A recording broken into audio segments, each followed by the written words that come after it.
Larry Wansley is one of America's most storied law enforcement professionals, especially distinguishing himself as one of the FBI's most skilled deep undercover agents, codenamed Mandrake. He's also been Whitney Houston's bodyguard, head of security for American Airlines on 9/11, and currently head of security for the Dallas Cowboys. Quite an incredible career. Larry is also the author of a book that has just been relaunched called FBI Undercover: The True Story of Special Agent Mandrake, co-written with Carlton Stowers. Goodness me, Larry, welcome. Welcome to the show. Well, thank you very much, Jason. I really appreciate being here, and thank you for the invitation. Look, it's a wonderful privilege for us here to have you on the show to commemorate 9/11, 22 years after the fact. It's truly extraordinary that it still feels so raw, such a great wound, obviously for yourself, but for so many people in the United States and around the world that still shake their head that the global policeman, the US, was struck in a way that, no one expected on the day.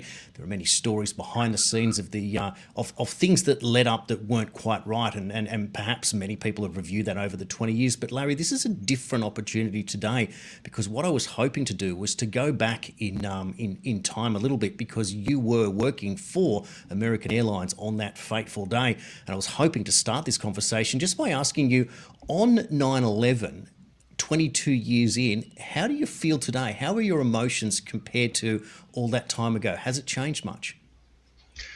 My emotions have not changed in that I took what happened on 9/11 deeply personally. I really did. I saw where we were and how it came to be, and all those things that we did post 9/11 to fix the vulnerabilities, the problems, and everything else. They are ongoing, but they've been exacerbated also by the internet, social media, and the access of a lot of simply crazy people out there that are really focused on doing evil things.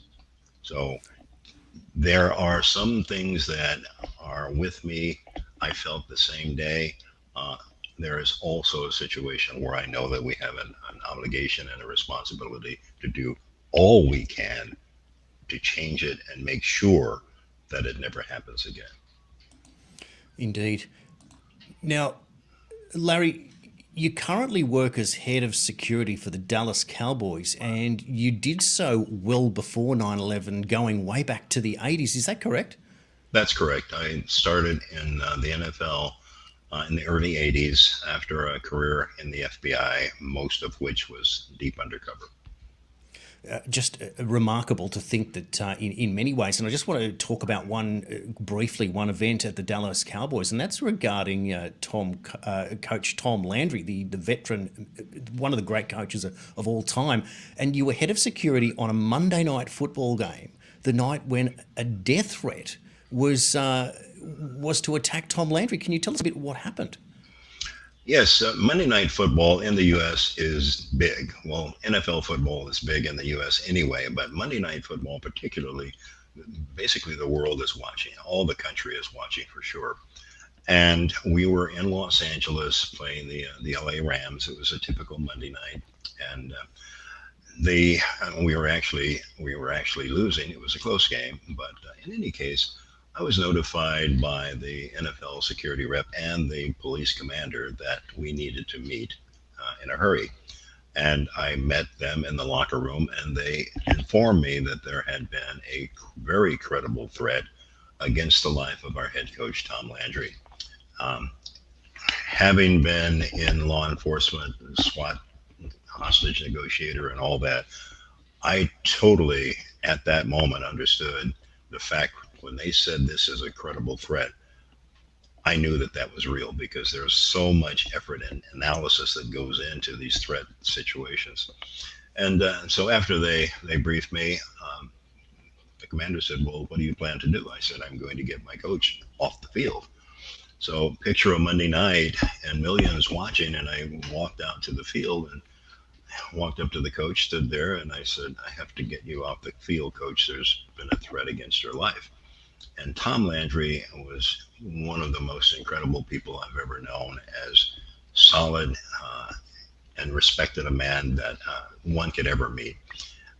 He never flinched. He said, okay. He turned to Danny White, who was our quarterback, who was standing next to him, and he handed Danny his clipboard, his game plan, and he said, okay, you're in charge. Um, I'm going with Larry. And off we went. So we took him off in a cocoon of protective um, personnel, if you will, law enforcement and armed personnel. All of this under under the view of millions of people, because this is all being broadcast live, and that was not something that takes place during an NFL game. It was the first in the history of the NFL, and so there was so much speculation as to why that was going on. Is he ill? Is he well? No, because if he was ill, the team doctors and trainers and everybody else, they would be there rather than me. So we went back to the locker room.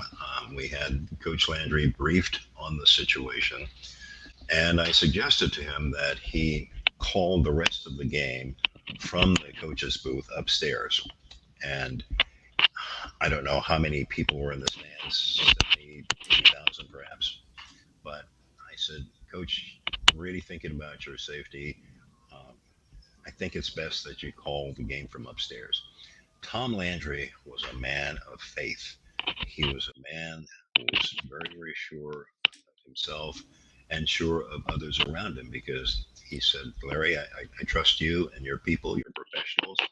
You know what you're doing. He said, I feel very, very confident. I need to be out there with my men. Is there some way we can do that? I said, yes, sir. Let me see what I can do. And I turned to a uniformed officer who was nearby, and I asked if we could borrow his ballistic vest. He said, yes, of course. And we put the vest on Coach Landry, took him back out to the field. In the meantime, I briefed the players and I said, guys, I need you to kind of stand around Coach Landry, and thinking from a tactical standpoint, my history, a SWAT team and so forth, I wanted to spoil the potential aim of a sniper. Now, in the meantime, the police, the law enforcement people were saturating the stadium looking for the suspect, plain clothes, undercover, all of them looking for him. But I thought if we obscure the sight picture, that's going to help a great deal. That was met with some comical responses by some of the players, but nonetheless, they still did it because they had the greatest respect for Coach Landry, and so consequently, they did that. It was a situation where the broadcasters had taken before and after shots of Coach Landry, who was always impeccably dressed. Well, the difference between pre exit and post exit was the fact that they noticed um, the top of his ballistic vest, which then created all kinds of speculation, all kinds of commentary about the threat and so forth. So that was a wild night, but it changed a lot of the NFL's philosophy, our business. How can a man such as Tom Landry, whom everybody loved and respected, and how can he be the subject of a death threat and everything else? So that set into motion a lot of security policies, procedures, and everything else, because during that time, no one was screened when they went into a stadium. Mm. Now, certainly they are now, stadiums, arenas, and everything else, but a lot of that had to do with what happened in 9/11. There were so many factors that impacted those decisions regarding those policies.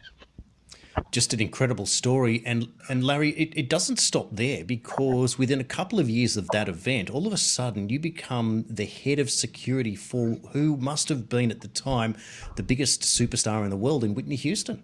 That's true. That's very, very true. I had the privilege of really being with her and working, and protecting her before she began to have some of the problems that Mm. took place. I agreed to take the position on a temporary basis for a certain amount of time because I had to go back to football. I had made that commitment, and she was absolutely terrific. She was like a daughter. She was the greatest superstar I've ever been around, and she comported herself accordingly.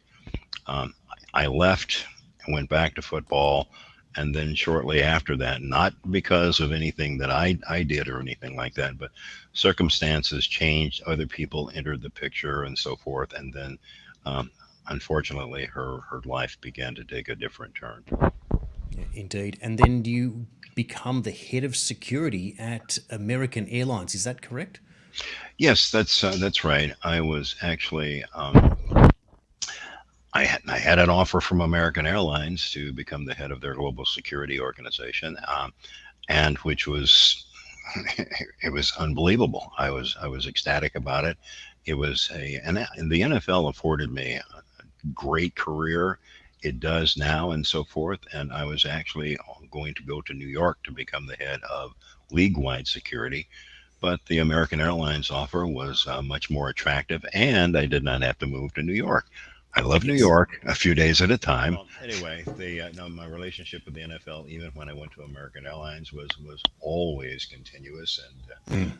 American Airlines was the and is the travel partner of the Dallas Cowboys, and they're a sponsor and so forth. So it was all in the family, so to speak. But Yes. the the world situation when I went to American, terrorism was certainly on the rise. A lot of it had to do with hijackings and bombings, but the situation there, the program to combat that was always cooperation. Mm. Someone stands up and said, I'm commandeering this airplane, and okay, fine. Just don't hurt anybody. We'll take you where you want to go, Mm. pay you what you want. A spirit of cooperation, totally. And that worked because people simply they wanted money, or they wanted friends released from prison, and they wanted to go to Cuba or someplace else. Fine, we can do that. Just don't hurt anybody. And Mm. that was our government's posture at the time, and it worked. However, hijackings were taking place around the world. Terrorist bombings and hijackings were taking place, but we as a nation didn't quite get it. And that's my personal opinion, because it was viewed as an over there problem. Mm. Yes. Never happened in the US, so we don't have to be concerned about that. Well, guess what, folks? 9/11 proved that yes, it did. It happened in our backyard. So Mm. consequently, the world did change. Certainly did. And now, if we fast forward, so the morning of September 11, 2001, and I assume that you arrive at work like any other day, what happens? What's the turning point here, the trigger for events? Because it all started fairly early on in the morning. It did. Every morning we had a worldwide conference call. I reported to our vice chairman, and we'd have a worldwide conference call. What happened in the last 24 hours? What we anticipate for that day? An operational call. Very, very routine. As I was approaching his office, his secretary handed me the phone, and she said, "It's our center manager, and he needs to talk with you." Uh, I get on the phone with him. He tells me that our flight 11 had been hijacked, presumed hijacked, because they could not raise him, and we needed to obviously address that. Well, we have protocols, we have procedures, policies, and everything. And so consequently, I asked the secretary to call down to my office, have my two senior managers go to our command center. I got on the phone with the head of the FBI office there in Dallas, and I reported that our Flight 11 was presumably hijacked. He said, I'll have 8 to 10 agents headed to your office here shortly.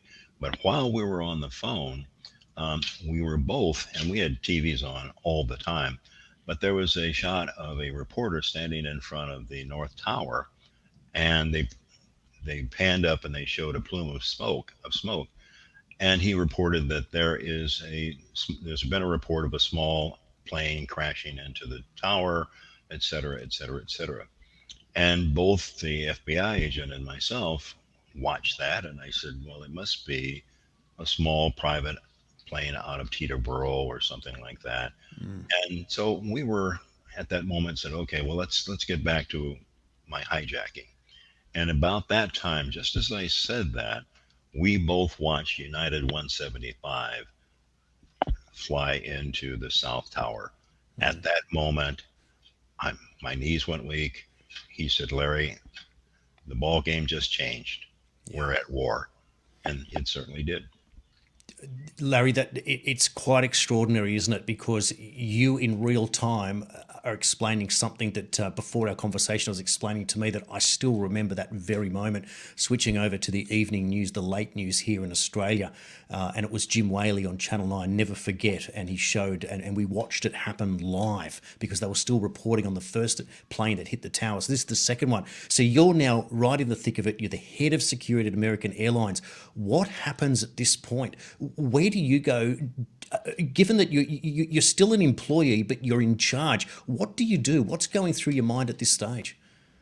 It was marshaling all of our resources, really pooling all of our information, really trying to figure out what has happened, what just happened, what are the implications? Are there other planes out there that are going to be hijacked? And there were so many factors that were at play.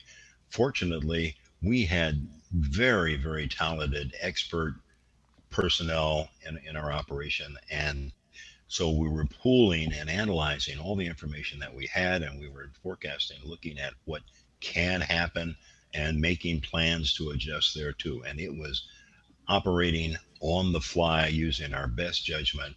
And the focus was all about protecting our people, protecting our passengers, our airplanes, everything. It was all about safety. What can we do?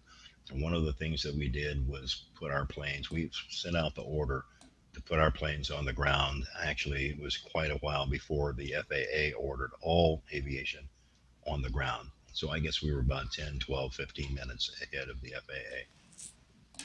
And at that point, so all planes are then grounded, but your planes seemingly have got the jump on everyone else so that they're down. So you've got, I suppose in your mind, you're saying, okay, so now at least the planes aren't in the air, we can control the damage. But now you're getting feedback of the Pentagon and Shanksville. Can you explain the timeline here and what happens at this point? It was all happening very, very rapidly. I mean, you can imagine this was center ring, a mass confusion. Um, no one knew, no one had any clue as to what else is out there, what other threat situation is out there. So it was a marshaling of everybody that was anybody that had any impact on the national threat situation. And it was chaos. It was as organized chaos as you could possibly imagine. However, it was confusing because things were happening all over. Obviously the East Coast with American and United flights, and then and the in Pennsylvania when '93 went down. So consequently, we simply did not know if there were other situations, other threat situations out there, and other parts of the world. We simply did not know. So everybody was involved in the analysis and the planning of where we're going to go from there. Now, this is the incredible part because you're already knowing that the world has changed at this point, but the towers haven't fallen yet. What was the impact on you personally at that point when you saw the first tower fall, which I believe was the South Tower, the one that was hit second? How do you feel at this point? Does it escalate in your mind the action that needs to be taken at this point, or is this all part of what had happened? I'm trying to get to the understanding of do you realize that this is coordinated at this point at a level that's unseen, and this is why it's so significant 22 years later? Well, the situation was one where yes, the towers obviously falling, that just ratcheted up the situation, not my budge. I mean, it was a horrific situation, regardless. But when they went down, it was sort of okay. Here, this is where we're going. This is what's going to happen. How many other times will it happen in this city and other cities? Chicago, Miami, Los Angeles. What other cities are going to have situations like that befall them? So it was one of those things that we were all working very, very diligently, very, very fast, very, very hard.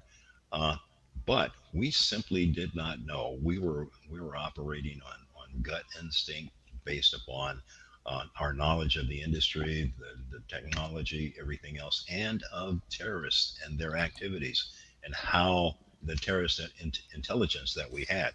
We were constantly on the horn with the intelligence agencies from around the world. Everybody was simply trying to figure out what happened, who did it, how can we prevent it, is there something else taking place also. Now, I'd like to make a comparison, fast forwarding almost 20 years to January 6, and Chief of the Capitol Police, Stephen Sun, said that in that regard, he was sort of left out of the intelligence gathering, the gathering that said that there would be protesting on the day. He said that in the past, there was never, with any MAGA rallies or supporters, there was never any problems. So he just assumed the same for January 6. But he said it turned out the FBI had intel that they didn't share. On September 11, 2001, was there ever a situation where intelligence agencies would not share what they had, or was information just free-flowing giving because of the situation at the time? Prior to 9/11, there was a gap in intelligence sharing. I'll simply say that. And the 9/11 Commission and the subsequent investigations and testimony and everything else clearly revealed that there was a lack of intelligence sharing because that was the situation at the time. And unfortunately, well, the rest is history, so forth, in terms of the tragedies. Indeed. Now, the world changed clearly on that day. We had things like the Patriot Act. You couldn't walk through an airport anymore without having to take your shoes off and do a virtual strip search with security. Larry's book, FBI Undercover, The True Story of Special Agent Mandrake, co-written with Carlton Stowers, is a book that you can get hold of today, and he'll have another book coming out next year on 9/11, and you want to look out for that. And that was my interview with Larry Wansley, the head of security for the Dallas Cowboys and the head of security for American Airlines on that fateful day, September 11, 2001.